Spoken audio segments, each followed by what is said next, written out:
മത്തായി 5-ാം അധ്യായം. സുവിശേഷ ഭാഗ്യങ്ങൾ. ജനക്കൂട്ടത്തെ കണ്ടപ്പോൾ യേശു മലയിലേക്ക് കയറി. അവൻ ഇരുന്നപ്പോൾ ശിഷ്യന്മാർ അടുത്തെത്തി. അവൻ അവരെ പഠിപ്പിക്കാൻ തുടങ്ങി. ആത്മാവിൽ ദരിദ്രരായവർ ഭാഗ്യവാന്മാർ, സ്വർഗരാജ്യം അവരുടേതാണ്. വിലപിക്കുന്നവർ ഭാഗ്യവാന്മാർ, അവർ ആശ്വസിപ്പിക്കപ്പെടും.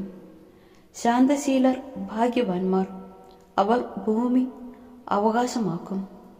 നീതിക്കു വേണ്ടി വിശക്കുകയും ദാഹിക്കുകയും ചെയ്യുന്നവർ ഭാഗ്യവാന്മാർ, അവർക്ക് സംതൃപ്തി ലഭിക്കും.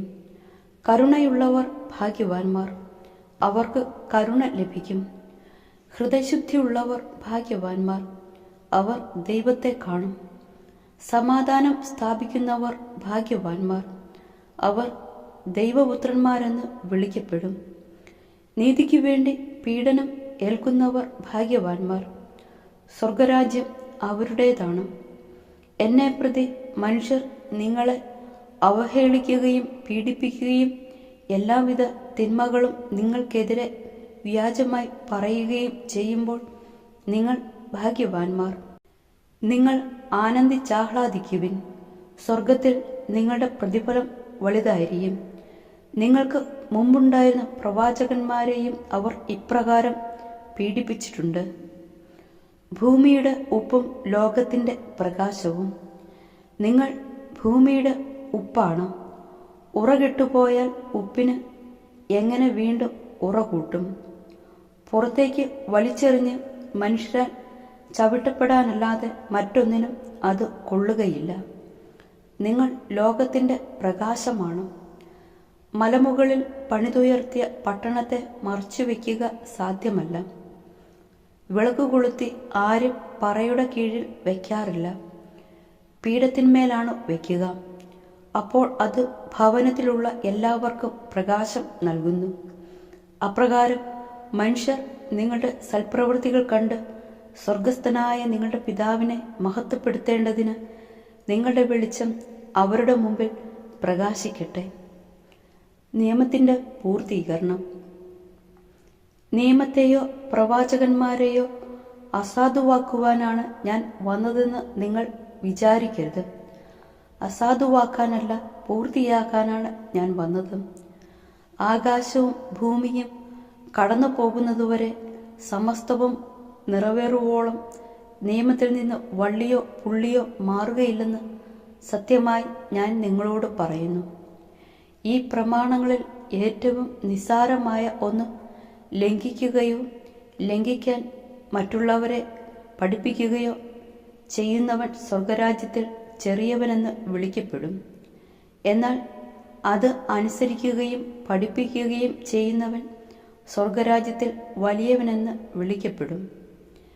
നിങ്ങളുടെ നീതി നിയമജ്ഞരുടെയും ഫരിസേയരുടെയും നീതിയെ അതിശയിക്കുന്നില്ലെങ്കിൽ നിങ്ങൾ സ്വർഗരാജ്യത്തിൽ പ്രവേശിക്കുകയില്ലെന്ന് ഞാൻ നിങ്ങളോട് പറയുന്നു.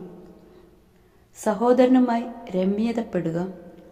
കൊല്ലരുത്, കൊല്ലുന്നവൻ ന്യായവിധിക്ക് അർഹനാകും എന്ന് പൂർവികരോട് പറയപ്പെട്ടതായി നിങ്ങൾ കേട്ടിട്ടുണ്ടല്ലോ.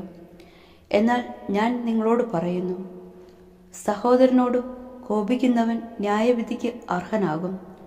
സഹോദരനെ ഭോഷ എന്ന് വിളിക്കുന്നവൻ ന്യായാധിപ സംഘത്തിൻ്റെ മുമ്പിൽ നിൽക്കേണ്ടി വരും. വിഡ്ഢി എന്ന് വിളിക്കുന്നവനാകട്ടെ നരകാഗ്നിക്ക് ഇരയായിത്തീരും. നീ ബലിപീഠത്തിൽ കാഴ്ചയർപ്പിക്കുമ്പോൾ നിന്റെ സഹോദരന് നിന്നോട് എന്തെങ്കിലും വിരോധം ഉണ്ടെന്ന് അവിടെ വെച്ച് ഓർത്താൽ കാഴ്ചവസ്തു അവിടെ ബലിപീഠത്തിനു മുമ്പിൽ വെച്ചിട്ട് പോയി സഹോദരനോട് രമ്യതപ്പെടുക, പിന്നെ വന്ന് കാഴ്ചയർപ്പിക്കുക. നീ പ്രതിയോഗിയോട് വഴിക്ക് വെച്ച് തന്നെ വേഗം രമ്യതപ്പെട്ടുകൊള്ളുക, അല്ലെങ്കിൽ പ്രതിയോഗി നിന്നെ ന്യായാധിപൻ സേവകനും ഏൽപ്പിച്ചു കൊടുക്കും. അങ്ങനെ നീ കാരാഗ്രഹത്തിൽ അടയ്ക്കപ്പെടും. അവസാനത്തെ ചില്ലിക്കാശും കൊടുത്തു വീട്ടുവോളം നീ അവിടെ നിന്ന് പുറത്തു വരികയില്ലെന്ന് സത്യമായി ഞാൻ നിന്നോട് പറയുന്നു. വ്യഭിചാരം ചെയ്യരുത്. വ്യഭിചാരം ചെയ്യരുത് എന്ന് കൽപ്പിച്ചിട്ടുള്ളത് നിങ്ങൾ കേട്ടിട്ടുണ്ടല്ലോ. എന്നാൽ ഞാൻ നിങ്ങളോട് പറയുന്നു, ആസക്തിയോടെ സ്ത്രീയെ നോക്കുന്നവൻ ഹൃദയത്തിൽ അവളുമായി വ്യഭിചാരം ചെയ്തു കഴിഞ്ഞു. വലതുകണ്ണ് നിനക്ക് പാപഹേതുവാകുന്നുവെങ്കിൽ അത് ചൂഴ്ന്നെടുത്ത് എറിഞ്ഞു കളയുക. ശരീരമാകെ നരകത്തിലേക്ക് എറിയപ്പെടുന്നതിനേക്കാൾ നല്ലത് അവയവങ്ങളിലൊന്ന് നഷ്ടപ്പെടുകയാണ്. വലതുകരം നിനക്ക് പാപഹേതുവാകുന്നുവെങ്കിൽ അത് വെട്ടി ദൂരെ എറിയുക. ശരീരമാകെ നരകത്തിൽ പതിക്കുന്നതിനേക്കാൾ നല്ലത് അവയവങ്ങളിലൊന്ന് നഷ്ടപ്പെടുന്നതാണ്. വിവാഹമോചനം. ഭാര്യയെ ഉപേക്ഷിക്കുന്നവൻ അവൾക്ക് ഉപേക്ഷാപത്രം കൊടുക്കണം എന്ന് കൽപ്പിച്ചിട്ടുണ്ടല്ലോ. എന്നാൽ ഞാൻ നിങ്ങളോട് പറയുന്നു, പരസംഗം നിമിത്തമല്ലാതെ ഭാര്യയെ ഉപേക്ഷിക്കുന്നവൻ അവളെ വ്യഭിചാരിണിയാക്കുന്നു. ഉപേക്ഷിക്കപ്പെട്ടവളെ പരിഗ്രഹിക്കുന്നവനും വ്യഭിചാരം ചെയ്തിരുന്നു. ആണയിടരുത്. വ്യാജമായി ആണയിടരുത്. കർത്താവിനോട് ചെയ്ത ശപഥം നിറവേറ്റണം എന്ന് പൂർവികരോട് കൽപ്പിച്ചിട്ടുള്ളതായി നിങ്ങൾ കേട്ടിട്ടുണ്ടല്ലോ. എന്നാൽ ഞാൻ നിങ്ങളോട് പറയുന്നു, ആണയിടുകയേ അരുത്. സ്വർഗത്തെക്കൊണ്ട് ആണയിടരുത്, അത് ദൈവത്തിൻ്റെ സിംഹാസനമാണ്. ഭൂമിയെക്കൊണ്ടും അരുത്, അത് അവിടുത്തെ പാദപീഠമാണ്. ജെറുസലേമിനെ കൊണ്ടും അരുത്, അത് മഹാരാജാവിൻ്റെ നഗരമാണ്.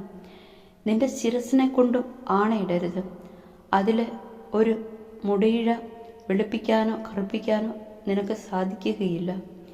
നിങ്ങളുടെ വാക്ക് അതെ അതെ എന്നോ അല്ല അല്ല എന്നോ ആയിരിക്കട്ടെ. ഇതിനപ്പുറമുള്ളത് ദുഷ്ടനിൽ നിന്ന് വരുന്നു. തിന്മയെ നന്മ കൊണ്ട് ജയിക്കുക. കണ്ണിനു പകരം കണ്ണ്, പല്ലിനു പകരം പല്ല് എന്ന് പറഞ്ഞിട്ടുള്ളത് നിങ്ങൾ കേട്ടിട്ടുണ്ടല്ലോ.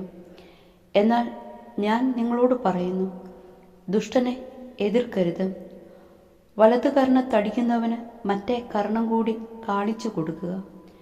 നിന്നോട് വ്യവഹരിച്ച് നിന്റെ ഉടുപ്പ് കരസ്ഥമാക്കാൻ ഉദ്യമിക്കുന്നവന് മേലങ്കി കൂടി കൊടുക്കുക.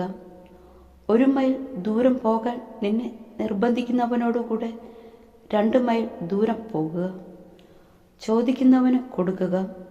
വായ്പ വാങ്ങാൻ ഇച്ഛിക്കുന്നവനിൽ നിന്ന് ഒഴിഞ്ഞു മാറരുത്. ശത്രുക്കളെ സ്നേഹിക്കുക, അയൽക്കാരനെ സ്നേഹിക്കുക, ശത്രുവിനെ ദ്വേഷിക്കുക എന്ന് പറഞ്ഞിട്ടുള്ളത് നിങ്ങൾ കേട്ടിട്ടുണ്ടല്ലോ. എന്നാൽ ഞാൻ നിങ്ങളോട് പറയുന്നു, ശത്രുക്കളെ സ്നേഹിക്കുവിൻ, നിങ്ങളെ പീഡിപ്പിക്കുന്നവർക്ക് വേണ്ടി പ്രാർത്ഥിക്കുവിൻ. അങ്ങനെ നിങ്ങൾ നിങ്ങളുടെ സ്വർഗസ്ഥനായ പിതാവിൻ്റെ മക്കളായിത്തീരും.